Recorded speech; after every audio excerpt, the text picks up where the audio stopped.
In today's video, I'm explaining every episode of Unstable Universe Season 1. From exploits that broke the server to a mafia that made players immortal, this series redefined Minecraft storytelling. And one betrayal in Episode 22 connects back to Episode 1 in a way that changes everything. But first, we need to talk about duplication glitches, because what Spoke discovers in Episode 1 doesn't just break Minecraft, it breaks reality itself. How to destroy universe. Spoke is here starts the entire saga by accidentally stumbling onto something that should have stayed buried. He discovers that long-patched Minecraft exploits from the 1.12 era have mysteriously returned to the server. And we're not talking about simple duplication glitches. Spoke finds ways to create multi-protection armor that's basically god tier, duplicate items through shulker boxes and anvils, and access command blocks that give him powers no player should have. Instead of reporting these bugs like a responsible server member, Spoke decides to go full supervillain mode. He commissions a builder named Squiddo to construct 5 magnificent structures called the Great Wonders, these massive architectural masterpieces scattered across the server. The Gardens of Babylon, the Crone, and others become his secret storage facilities for over 10 million duped items. He hires guards including Wembu, Tyrad, and Sharkhilds to protect these bases, paying them well to keep quiet about what they're actually guarding. But here's where Spoke's paranoia kicks in. He realizes that eventually someone will discover what he's done, and those wonders will lead investigators straight to his operation. So, he builds an orbital cannon, a devastating TNT-based weapon that can obliterate entire areas from above. In one of the most shocking moves of the entire series, Spoke destroys his own creations, raining fire down on the wonders to erase all evidence of his crimes. The episode ends with Wembu trapped in an end vault, surrounded by duped items and hostile mobs, realizing that his boss just tried to bury him along with the evidence. Spoke's actions set off a chain reaction that destabilizes the entire server, creating massive craters where beautiful builds once stood. The exploit era has begun, and nothing will ever be the same. Yamato P appears as Spoke's early accomplice in discovering these glitches, adding another layer to the conspiracy. This opening episode establishes the tone perfectly. In Unstable Universe, trust is currency, and everyone's willing to betray you for the right price. This but destroys world. Parrot X2 enters the story as the detective trying to make sense of the apocalyptic craters scarring the landscape. He discovers Wembu wandering near the destroyed wonders, confused and traumatized from being trapped in that vault. Parrot starts investigating these massive holes in the ground, finding remnants of Squiddo's builds and piecing together that someone deliberately destroyed them. His investigation leads him to understand that someone on the server has access to weapons of mass destruction. Parrot decides the best defense is a good offense, so he constructs his own TNT cannon to fight fire with fire. He gathers resources, builds the mechanism, and prepares to strike back against whoever's responsible for the destruction. But when Parrot attempts to deploy his cannon against Spoke's position, he quickly learns that Spoke's orbital cannon is far superior in both range and firepower. The Frosted Palace, another magnificent build, falls victim to Spoke's weapon before Parrot can intervene. Parrot watches helplessly as another piece of server history gets obliterated in seconds.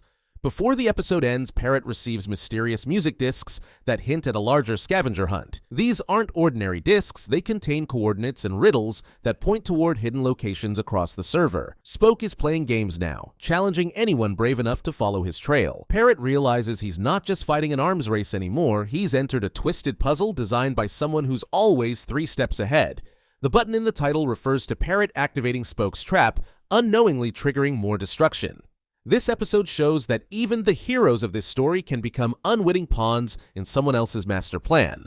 Breaking into Vault Illegal. Wembu isn't the type to let being trapped and nearly murdered slide without retaliation. After escaping Spoke's end vault, he becomes obsessed with getting revenge and understanding the full scope of the exploit operation. Wembu starts spying on Spoke and Yamato P, following them discreetly and documenting their movements. His surveillance pays off when he discovers the location of Spoke's main storage vault in the End Dimension. This isn't just any vault, it's protected by elite guards Tyrad and Sharkhilds, trapped with wardens, and filled with enough duped items to crash the server economy. Wembu plans his heist carefully, gathering the tools and weapons he'll need to break in. When he finally makes his move, the infiltration turns into an intense chase sequence. The vault is more dangerous than he expected, with wardens roaming the halls and pressure plates triggering deadly traps at every turn. Wembu barely escapes with his life, grabbing what duped items he can carry while fighting off the guards. The climax comes when Spoke realizes Wembu has breached his vault. Spoke activates a stasis chamber, an exploit that uses ender pearls in bubble columns to teleport players across massive distances. He flees before Wembu can catch him, leaving his former guard to deal with the consequences. This episode introduces stasis chambers, the technology that will eventually become the invisible mafia's greatest weapon. Wembu learns that Spoke isn't just a hacker.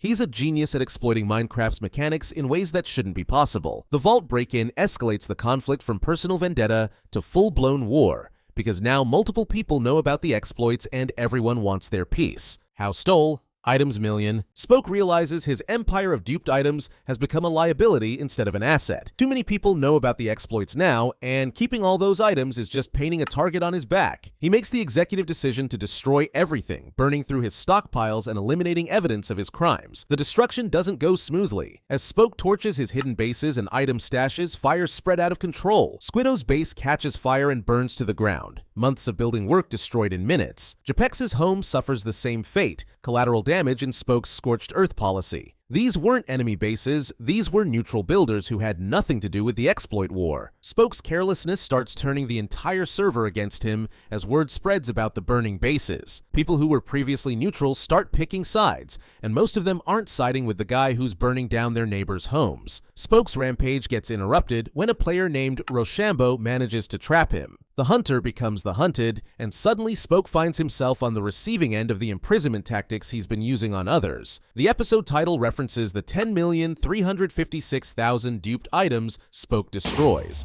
a staggering amount of resources that could have supplied the entire server for years. Instead of distributing the wealth or using it to build something positive, Spoke chooses annihilation. This decision defines his character arc. He's not interested in ruling or profiting, he just wants to watch everything burn. The episode shows that playing God with exploits has consequences, and those consequences have a habit of spreading to innocent bystanders. I uncovered Minecraft's greatest secret. Parrot X2 and his friend Wifey's decide to tackle Spoke's scavenger hunt challenge. Those music discs from episode 2 weren't just random items, they were invitations to a deadly game designed to test the bravest players on the server. The hunt takes them across multiple biomes and dimensions, each location more dangerous than the last.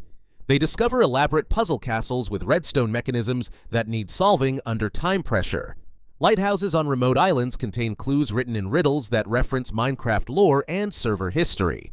Maze structures underground force them to navigate without coordinates, relying on memory and intuition. Shipwrecks in the ocean hide chests with pieces of a larger map. Each location is protected by mobs, traps, or both, making the journey as much about combat skill as puzzle solving. Parrot and Wi-Fi's work together, combining their strengths to overcome obstacles neither could beat alone. The final challenge is a chess game against Spoke himself, a custom-built board where players physically move between squares. The game reaches a stalemate position where neither side can win, and that's when things take a dark turn. Wi-Fi's, in a moment of sacrifice, triggers his own ban by breaking server rules. He removes himself from the game entirely, allowing Parrot to escape with the reward. The scavenger hunt reveals the ultimate secret. Spoke has been testing the server's best players, identifying who's clever enough and brave enough to eventually stop him. Parrot passes the test but loses his best friend in the process. The episode ends with Parrot holding coordinates to Spoke's true headquarters. But at what cost? Wi-Fi's self-ban becomes one of the most emotional moments in Season 1, proving that even in a scripted series, sacrifices can hit hard. It's impossible to catch this player. Wembu finds himself teaming up with Prince Zam and Flamefrags, forming what will become known as the Zam Empire.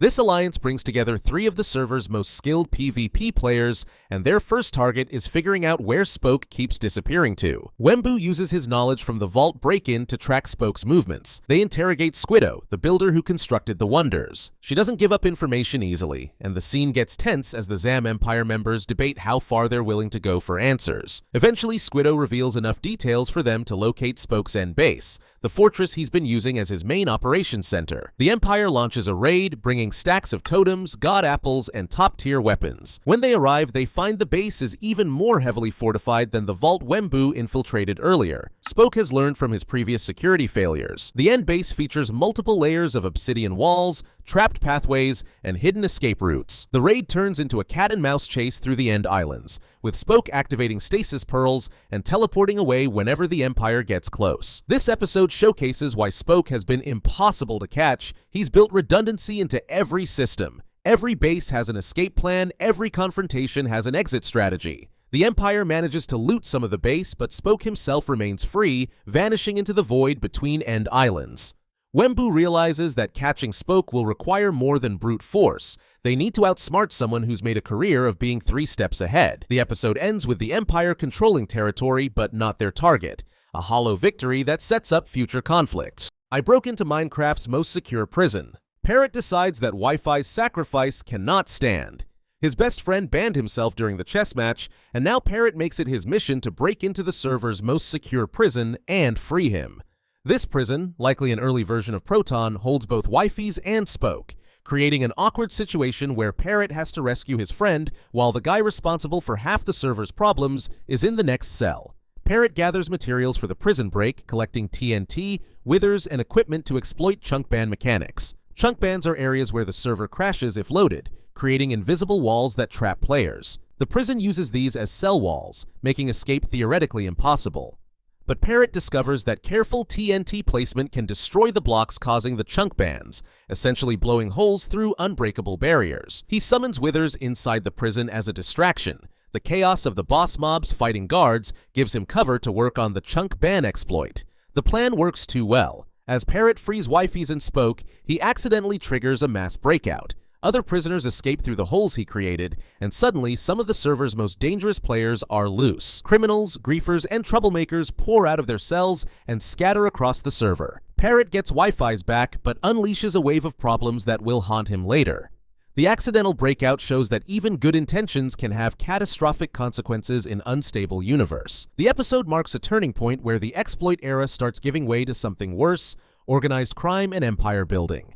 With so many dangerous players free simultaneously, the power balance on the server shifts dramatically. I created Minecraft's greatest civilization. Wembu decides that if everyone's going to fight over exploits and bases, he might as well build something worth protecting. Teaming up with his loyal friend Egg-Chen, Wembu establishes a colony designed specifically to guard a Zam Empire vault. This isn't a small outpost. It's a full civilization with defensive walls, organized storage, and a growing population of recruited members. The colony becomes a hub for resource gathering as Wembu organizes totem raids on nearby woodland mansions. His people farm evokers, building stacks upon stacks of totems of undying. These totems become the colony's main export and bargaining chip, insurance policies that keep even the most powerful PvPers from attacking directly.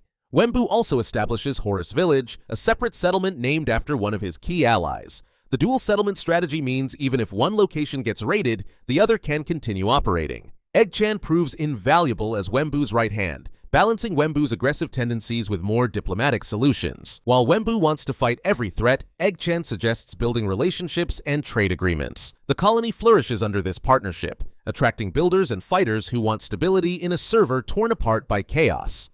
Wembu institutes rules about combat, creating designated PvP zones and safe building areas. For a brief moment, it seems like civilization might triumph over anarchy, but the colony's success makes it a target. Other factions notice the totem stockpile and start plotting raids. The Zam Empire vault they're protecting contains valuables that multiple groups want access to. Wembu realizes that building something great just means having something to lose. The episode shows Wembu's character developing from a reckless fighter into a leader with responsibilities, though his arrogance and tendency toward betrayal still lurk beneath the surface. I got hunted by Minecraft's deadliest players. Clown Pierce enters the story as a hired gun, possibly contracted by the Zam Empire to eliminate threats. Clown Pierce is a legend in Minecraft PvP circles, known for his ruthless efficiency and perfect combat mechanics. When he sets his sights on Parrot X2, it becomes a fight for survival rather than victory. Parrot finds himself constantly ambushed by Clown across different locations. These aren't random encounters. Clown has studied Parrot's movement patterns and favorite farming spots. Escape rooms become literal life-or-death situations as Parrot has to solve puzzles while Clown breaks through the walls behind him. One particularly tense sequence has Parrot trapped in a nether fortress, with Clown cutting off every escape route. Parrot survives by using environmental hazards, leading Clown into lava or through dangerous mob spawners. The hunted becomes the hunter when Parrot's allies discover Clown's castle base. If Clown wants to make things personal, Parrot decides two can play that game. A team including Wembu and other allied players mobilizes to destroy Clown's home. They arrive with TNT, withers, and enough firepower to level the structure. The castle siege becomes one of the season's most visually impressive destruction sequences, with explosions raining down on Clown's gothic fortress. Clown's castle falls, but the player himself escapes, meaning Parrot has only won a temporary reprieve. The episode explores the concept of hired hunters on hardcore servers, players who kill for payment rather than personal grudges. It raises questions about whether anyone can be trusted when enough diamonds or totems are offered. Parrot survives but gains a powerful enemy who won't forget having his home destroyed. The Hunter storyline will resurface later in the season. Why I destroyed the unstable SMP. Wembu's relationship with the Zam Empire starts crumbling. Whether he betrays Prince Zam or Zam betrays him first remains somewhat ambiguous, but the alliance that seemed so strong in Episode 6 falls apart. Wembu finds himself targeted by the same people he once called allies. Clown Pierce resurfaces, now possibly hunting Wembu instead of or in addition to Parrot. Wembu responds by fortifying his colony with obsidian walls, lava moats, and guard towers. He implements a security system where trusted members monitor all entrances around the clock. The colony transforms from a peaceful civilization into a militarized fortress. Wembu even kidnaps Branzi, a neutral player, using him as a hostage to negotiate with Clown or as leverage against the Zam Empire. The episode title suggests Wembu takes destructive action that threatens the entire server. Whether this means griefing, releasing withers, or using orbital cannons, Wembu crosses lines that turn public opinion against him. His justification is that everyone else attacked first, but viewers and other players see a man letting paranoia and ego destroy everything he built. The colony members start questioning whether Wembu's leadership is worth the constant state of war. Egg-chan tries to moderate Wembu's worst impulses, but struggles to rein in his friend's destructive tendencies. The kidnapping of Branzi particularly bothers Egg-chan since Branzi had nothing to do with their conflicts. Wembu argues that in a hardcore world, showing weakness gets you killed. This philosophical divide between pragmatic evil and maintaining ethics will define their partnership going forward. The episode ends with Wembu alienated from former allies and questioning whether winning is worth losing everything else. I bankrupted Minecraft's richest civilization. Spoke is here teams up with Mappic to target the Zam Empire's economy. While physical raids destroy buildings, economic warfare destroys motivation. Spoke understands that Prince Zam's power comes from controlling valuable resources and trade routes. Cut off the money and the Empire crumbles. They execute raids on Zam's storage facilities, not to keep the items but to destroy them. Diamonds get thrown into lava. Shulker boxes full of enchanted gear get burned, and farms get griefed so they stop producing. Spoke and Mappic frame Ash swag for some of the raids, creating internal distrust within the Zam Empire. When your allies might be stealing from you, the Empire's foundation cracks. The framing job is sophisticated, with Spoke leaving Ash Swag's signature items at raid sites and feeding false information to Zam's intelligence network. During one raid, they encounter invisible players for the first time. These aren't ordinary players using invisibility potions. Something's different about how they move and fight. Spoke and Mappic barely escape, reporting back that a new faction might be emerging. These invisible entities don't communicate or announce themselves. They just appear, cause chaos, and vanish. The encounter plants seeds for the invisible mafia storyline that will dominate the season's second half. Prince Zam's empire suffers crippling economic damage. Members start leaving because protecting a bankrupt empire isn't worth dying for. The raids demonstrate that raw military power means nothing if your logistics system collapses. Spoke proves he's as dangerous with sabotage as he is with exploits. Mappic emerges as Spoke's perfect partner in crime, someone who matches his chaotic energy and lacks moral boundaries. Their partnership works because neither one judges the other for increasingly unethical tactics. It's impossible to find this player. Parrot embarks on a quest to find missing players who vanished without explanation. Some left hearts behind, suggesting they died, but respawn rules on this hardcore server remain unclear. Others left wardens roaming their last known locations, as if they were killed, but the mobs remain. The investigation takes Parrot deep into poorly lit caves and ancient cities. He collects the hearts left behind, treating them as evidence that needs protecting. Each heart represents a mystery, a player who simply stopped logging in or was forcibly removed from the server. The Warden encounters become increasingly dangerous as Parrot realizes someone's been deliberately spawning these mobs near player homes. Parrot teams with Wembu for a raid on Boosfer's base, a massive structure that's been abandoned. They tear through the building, looting valuable items and destroying what they can't carry. The raid serves dual purposes, eliminating a potential rival's resources and sending a message that abandoned bases are fair game. When they finish, Boosfer's base is barely recognizable, walls torn open and chests emptied. The missing player's mystery deepens when Parrot finds evidence suggesting they didn't leave voluntarily. Coordinates written in books, half-finished messages, and signs of struggle indicate forced removal. He suspects the invisible players Spoke mentioned are connected, possibly kidnapping people for unknown purposes. The episode builds paranoia as viewers realize the server's population is shrinking and no one knows why. Parrot can't find these players because they're already dead or imprisoned somewhere even his prison-breaking skills can't reach. Unstable SMP, the Prince Zam Empire War. The war between Wembu's colony and Prince Zam's empire reaches its breaking point. Zam makes the first major move by destroying Wembu's colony with an overwhelming military force. Flame leads the charge, bringing elite fighters to crush Wembu's defensive positions. The colony's walls fall under sustained assault from TNT cannons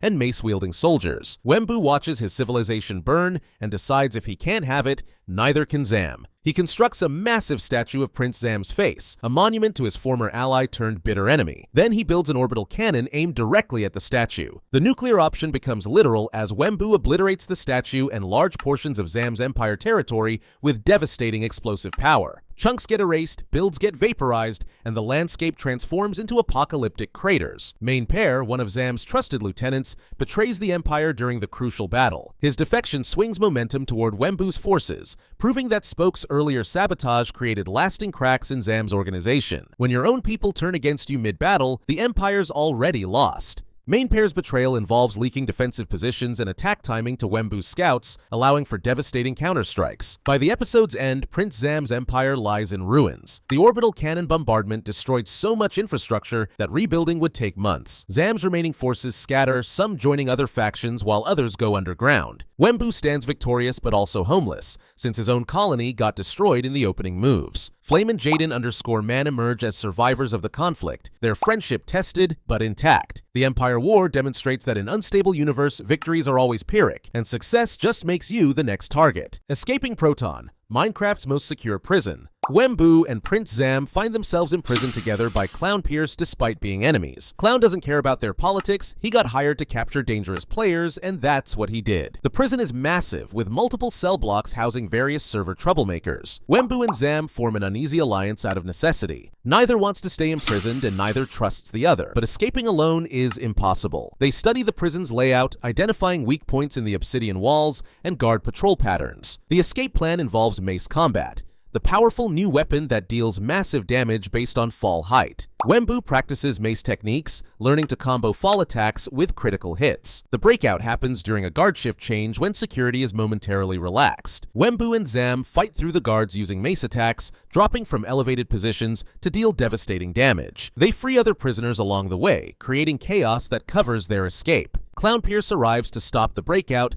but Wembu's mace skills have improved dramatically. Their fight becomes a showcase of Season 1's evolving combat meta. Wembu and Zam escape but immediately split up, their alliance ending the moment they're free. The prison break adds to Clown Pierce's growing list of failures. First his castle destroyed and now his prison breached. The episode introduces mace combat as a dominant strategy, faster and more powerful than traditional sword fighting when executed properly. Wembu's mastery of the mace will define his fighting style for the rest of the season. How I escaped Minecraft's largest prison. Parrot finds himself trapped in Proton Prison, the server's most secure detention facility. Unlike the prison Wembu escaped, Proton uses advanced mechanics that make traditional breakout methods useless. The cells employ honey blocks that slow movement, making fighting impossible. Eggs as surveillance tools, somehow alerting guards when prisoners move in certain areas. Parrot's escape relies on summoning withers inside the prison itself. He smuggles in soul sand and wither skeleton skulls, hiding them in his inventory through prisoner transfer between cells. The summoning has to be perfectly timed with guard patrols. Once the withers spawn, they attack everything, boring holes through obsidian walls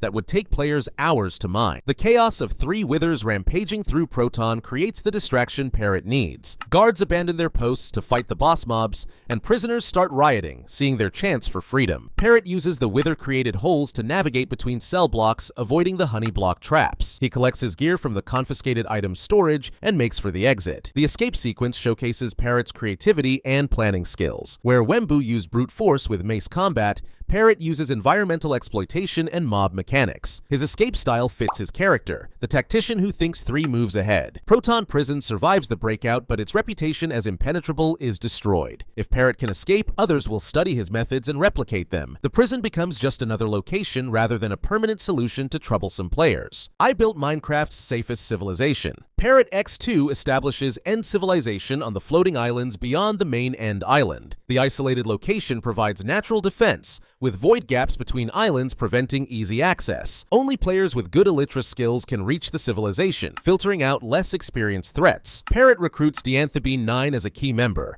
someone trustworthy who shares his vision of a peaceful settlement. They construct bridges between islands, create farms for food and resources, and establish housing for incoming residents. The civilization grows as word spreads about a safe place where people can build without constant raids. Parrot even holds elections for leadership positions, trying to create democratic governance instead of authoritarian rule. Boosfer runs for a council position and loses, creating resentment that will surface later. Boosfer expected his PvP reputation to guarantee victory, but voters chose candidates focused on building and community over combat prowess. The election loss makes Boosfer a potential internal threat, someone with skills and motivation to undermine the civilization from within. But the invisible mafia has already noticed End civilization. Their scouts survey the settlement, identifying defensive weaknesses and high-value targets. Parrot believes the void gaps provide security, not realizing the mafia has access to teleportation exploits that bypass traditional travel. The episode ends with ominous signs of surveillance, items moved slightly, farms producing less than expected, suggesting invisible watchers. End civilization represents Parrot's idealistic vision, a place where Minecraft's creative potential flourishes without war's constant shadow. But in Unstable Universe, building something beautiful just means painting a target. The Mafia will test whether democracy and community values can withstand organized evil backed by exploit technology. How I solved Minecraft's largest escape room. Wembu faces an enormous escape room challenge, a skyblock-style structure with multiple rooms requiring task completion to advance. Each room tests different skills: parkour ability, redstone knowledge, combat against mobs, and resource management. The challenge's creator remains unknown, but the rewards include maces and god-tier gear. The escape room's difficulty scales dramatically with each completed section. Early rooms offer gentle parkour and basic puzzles, but later challenges require frame-perfect jumps and complex button sequences. Wembu streams his attempt, turning the escape room into entertainment for other players who watch his progress. Some sections take hours to complete as he repeatedly fails and respawns at checkpoints. During the challenge, Wembu exposes traitors within the server community. Yeah_Jaren, a player he thought was neutral, gets revealed as a mafia informant. The escape room includes a section where Wembu finds Yeah_Jaren's gear stashed with mafia symbols, proving the betrayal. This discovery shifts Wembu's focus from completing the challenge to investigating mafia infiltration. Wembu eventually solves the escape room, claiming the mace and armor rewards. But the real prize is information about mafia membership and their recruitment tactics. The escape room was apparently a mafia test, separating skilled players from average ones. Those who complete it get recruited, those who fail get ignored. Wembu realizes he's accidentally taken a mafia entrance exam and now they'll be watching him closely. His exposure of Yeah_Jaren makes him a mafia target, adding another faction to his growing list of enemies. I survived Minecraft's most corrupt city. Parrot infiltrates Capital City, a settlement controlled by red dunes that runs on a twisted economic system. Citizens must mine and deliver diamond quotas to avoid punishment. The city features a roulette system where players gamble their hard-earned resources, usually losing them to the house. Trains transport goods and players between city districts, all monitored by Red Dune's enforcers. Parrot's mission involves stealing diamonds from the city's central vault and distributing them to oppressed citizens. He sneaks through the city at night, avoiding patrol guards and surveillance systems. The diamond heist requires precise timing, waiting for vault shifts when security is briefly reduced. Parrot successfully cracks the vault using redstone knowledge and social engineering, convincing a guard he's a high-ranking official. The Red Dunes roulette sequence becomes a tense gambling scene where Parrot has to play to maintain his cover. He watches other players lose everything, understanding that the game is rigged to ensure the house always wins. When Parrot's turn comes, he makes the minimum bet to avoid suspicion, but keeps his stolen diamonds hidden. The Mafia chases Parrot when his theft gets discovered. Invisible players suddenly appear throughout the city, coordinating to cut off escape routes. Parrot parkours across rooftops, using the city's dense architecture to his advantage. He escapes through the train system, jumping between cars and creating obstacles behind him. Capital City reveals the Mafia's business model. They don't just destroy civilizations, they control them. Red Dunes operates as a Mafia puppet, collecting resources and identifying strong players for recruitment. The corruption runs deeper than random raids. It's systematic exploitation with Mafia backing. I got hunted by the Minecraft Mafia. Spoke is here and Mapix start hunting invisible Mafia farms after hearing about their resource monopoly. The Mafia controls mob farms, mineral deposits, and trade routes, using invisibility to ambush anyone who interferes. Spoke approaches the mission with characteristic recklessness, convinced his exploit knowledge makes him untouchable. They discover massive automated farms producing more resources than should be possible. The Mafia has built industrial-scale operations using redstone and exploit mechanics, churning out stacks of valuable items hourly. Spoke and Mapik start sabotaging these farms, breaking machines and releasing trapped mobs. The destruction attracts Mafia attention fast. Ash Swag betrays Spoke during a critical farm raid. Ash Swag reveals himself as a Mafia member, turning on his former ally mid-fight. Spoke barely escapes the ambush, saved by Minutech, who appears with supplies and distraction tactics. Minutech's intervention suggests not everyone has joined the Mafia, some players actively resist from the shadows. The hunt reverses as the Mafia starts tracking Spoke with professional efficiency. They know his hiding spots, his resource-gathering patterns,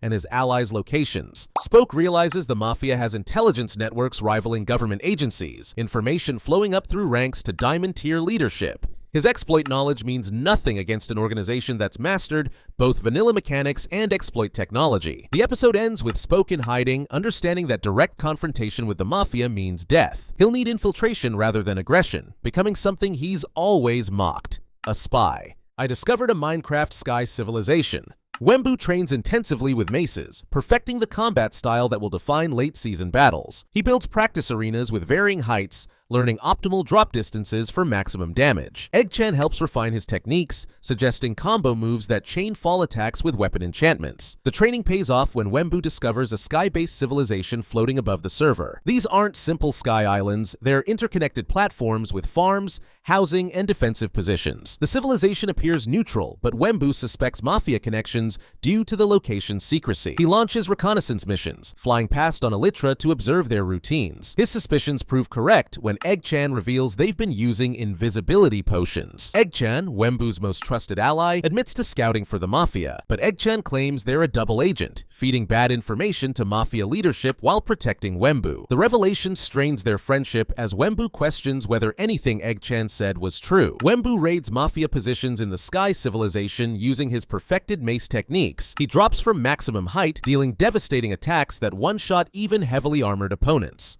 The raids are surgical strikes, fast in-and-out attacks that destroy key resources before Mafia reinforcements arrive. Wembu's mace mastery makes him one of the few players who can solo fight Mafia squads and survive. The Sky Civilization discovery reveals the Mafia's true reach. They don't just control ground-level settlements, they've colonized every dimension and altitude. The only truly safe place might be the Farlands, terrain so glitched that even Mafia exploits struggle to function properly. The search for Minecraft's Farlands. Parrot leads an expedition to the Farlands, the legendary glitched terrain at extreme coordinates over 12 million blocks from spawn. The journey takes days even with Elytra and ice highways, requiring supply stations and safe houses along the route. Multiple players join the expedition seeking refuge from Mafia-controlled territories. When they arrive, the Farlands' beauty stuns everyone. Glitched terrain creates impossible formations, walls of stone extending infinitely upward, and valleys that defy physics. The bugs that create these formations also interfere with exploit mechanics, making stasis chambers and teleportation unpredictable. The Farlands offer natural protection against Mafia technology. Horus emerges as a key ally, helping establish the civilization's foundation. They divide into factions based on role preference. Farmers handle food production, warriors defend the perimeter, and builders construct infrastructure. Parrot runs for the ruling council position against Dumb is Dumb, campaigning on unity and defensive preparation. He wins the election by promising to never abandon the Farlands, making it a permanent home rather than temporary hideout. The civilization unites disparate factions that previously fought each other. Former Zam Empire members work alongside Wembu's colony survivors, recognizing that Mafia threat surpasses old grudges. Parrot's leadership focuses on preparing for inevitable Mafia discovery. He orders defensive walls, emergency escape tunnels, and resource stockpiles hidden across multiple locations. But scouts report Mafia movements toward Farlands coordinates. The expedition wasn't as secret as hoped, and the Mafia already knows about the refuge. The episode ends with Farland civilization thriving but living on borrowed time. Paradise won't last once Diamond-tier Mafia members arrive with maces and stasis chambers. Parrot's council victory makes him responsible for hundreds of lives, and failure means extinction. I infiltrated the Minecraft Mafia. Spoke is here decides infiltration is his only play after failed raids. He approaches Mafia recruiters, pretending to be a disillusioned player tired of constant warfare. The Mafia's ranking system starts at Copper tier for new recruits, advancing through Iron, Gold, and finally Diamond for elite members. Each rank requires proving loyalty through increasingly difficult tasks. Spoke rises from Copper to Iron by raiding former allies and stealing from neutral players. The tasks test his willingness to betray friendships, ensuring only truly committed members advance. Mapic questions Spoke's loyalty when he hears about the Mafia recruitment, unsure if his friend has genuinely turned or is playing a long con. Spoke can't break cover to explain, leaving Mapic in the dark. The Iron Rank mission involves killing Majestic Rose, a respected player who's opposed Mafia expansion. Spoke tracks her across dimensions, waiting for the perfect ambush opportunity. The assassination succeeds but weighs on Spoke's conscience despite being part of the infiltration. Taking a life even in Minecraft crosses lines he didn't think he'd cross. Spoke reaches Gold Rank and receives orders to plan Swag's assassination. The irony isn't lost on him. The Mafia wants him to kill one of their own members, testing his absolute loyalty. But this also presents an opportunity because Swag is a Diamond tier leader. Eliminating him would cripple Mafia command structure. Spoke begins planning the hit while secretly coordinating with Parrot and Wembu for the endgame. His infiltration provides intelligence on Mafia bases, member identities, and most importantly, stasis chamber locations. Destroying those chambers will strip the Mafia's immortality advantage. I mastered Minecraft combat. Wembu's combat training reaches its peak as he faces the server's deadliest fighters in exhibition matches. Clown and Flame represent the old guard of PvP, masters of sword combat with thousands of hours of experience. Wembu's mace style is newer but equally lethal when executed properly. The duels showcase two combat philosophies. Clown and Flame use traditional spacing, predicting opponent movement and landing critical sword hits. Wembu uses vertical mobility, building up before dropping for mace attacks. The battles are close, with both sides adapting strategies mid-fight. Wembu learns to bait opponents into standing still, setting up his mace attacks. His opponents learn to constantly move and avoid being beneath Wembu's position. Eggchan fights alongside Wembu in team battles, their synergy evident from months of partnership. Eggchan creates openings with blaster inventory gadgets, custom items that stun or disorient opponents briefly. Wembu capitalizes on these openings with perfectly timed mace strikes. Their teamwork makes them greater than the sum of individual skills. Parrot joins Wembu's training camp, recognizing that the coming war requires every advantage. He's more tactician than fighter but learns enough combat fundamentals to survive encounters with Mafia members. The training montage represents the resistance preparing for their final stand, knowing that skill gaps must close before facing Diamond tier Mafia. The episode emphasizes that individual skill alone won't defeat an organization. The resistance needs coordination, communication, and collective strategy. Wembu's combat mastery makes him the resistance's champion, the player who can face Mafia elites in single combat and survive. His partnership with Parrot creates a leadership duo combining tactical planning and battlefield execution. Unstable SMP, the First War. The Farland civilization faces its first major Mafia siege. Diamond tier members lead the assault, bringing maces, god armor, and unlimited totems. The defensive walls Parrot ordered prove inadequate against exploit-enhanced siege weapons. Mafia forces break through using TNT cannons and Ender Pearl teleportation into defended areas. District 13 forms during the battle as a resistance faction, specifically opposing the Mafia. Parrot and Wi-Fi's co-found the group, naming it after the Hunger Games district that sparked rebellion. District 13 members include the Farlands factions and refugees from destroyed civilizations. Their goal is coordinating server-wide resistance rather than defending single locations. Dianthropine 9 betrays the Farlands mid-battle, revealing himself as a Mafia informant. Dean opened gates, disabled traps, and leaked defensive plans to Mafia leadership. His betrayal allows Mafia forces to penetrate deep into Farland's territory before defenders realize what's happening. Dean gets killed by Wembu during the chaos, a satisfying moment of justice before his respawn. The battle unites previously divided factions against a common existential threat. Zam Empire remnants fight beside Wembu's colonists, old grievances forgotten. The Mafia's overwhelming power forces everyone to cooperate or die separately, but unity comes too late to prevent catastrophic losses. Multiple settlements within the Farlands get destroyed, farms burned, and resource stockpiles looted. The First War ends in tactical Mafia victory but strategic stalemate. They inflicted heavy damage but failed to completely destroy the Farland civilization. District 13's formation gives the resistance organizational structure, transforming scattered survivors into a coordinated force. The war proves the Mafia can be fought even if they can't yet be beaten. Unstable SMP Doomsday. The Mafia launches coordinated attacks on remaining independent civilizations across the server. Doomsday begins simultaneously at multiple locations: end civilization, sky settlements, underground bunkers, and surface cities. The synchronized assault demonstrates Mafia's complete intelligence network and logistical capability. End civilization falls despite Parrot's best defensive preparations. Mafia forces overwhelm defenders with superior numbers and exploit technology. The floating islands get TNT bombed, dropping into the void along with months of building work. Parrot evacuates as many residents as possible, but casualties are heavy. The civilization he built as a safe haven becomes another smoking ruin. District 13 raids the spawn prison during the chaos, attempting to free imprisoned resistance members. The prison break succeeds partially, with some prisoners freed while others remain trapped. Wi-Fi stages his own death during this raid, faking his demise to protect Parrot. If the Mafia thinks Parrot's best friend is dead, they'll assume Parrot is emotionally compromised and easier to manipulate. Wi-Fi's fake death protects both of them by misleading Mafia intelligence. The Doomsday attacks push remaining resistance members into scattered hiding. No single location is safe anymore, forcing constant movement and guerrilla tactics. The server transforms into a war zone where building is pointless because everything gets destroyed eventually. The Mafia's message is clear: submit or die, there are no neutral parties. But Doomsday also reveals Mafia vulnerabilities. The coordinated attacks require Diamond tier members, spreading thin across multiple battlefields. Spoke's infiltration provides real-time intelligence about these deployments, identifying windows where key Mafia locations are understaffed. District 13 begins planning a counter-offensive targeting Mafia's source of power, the stasis chambers, granting them respawn immortality. Unstable SMP, the Mafia. Wembu enters a Mafia-sponsored PvP tournament designed to identify the server's best fighters for recruitment. The tournament structure is elimination-based, with winners advancing and losers facing permanent ban. Wembu fights through preliminary rounds using his mace mastery, defeating opponents who rely on traditional combat.